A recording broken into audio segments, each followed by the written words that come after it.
Soc a Cadaqués, he vingut a veure els efectes de la rierada que la matinada de dijous a divendres va arrossegar una trentena de cotxes avall cap al pont que desaigua el mar i va inundar baixos de comerços i de restaurants.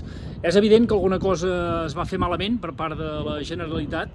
Per començar, el nivell d'alerta taronja del centre d'emergències, que hauria d'estar a nivell vermell de previsió de pluges, i d'aquesta manera es haguessin activat els protocols que fan que l'Ajuntament, amb la grua municipal, retiri els cotxes de la llera.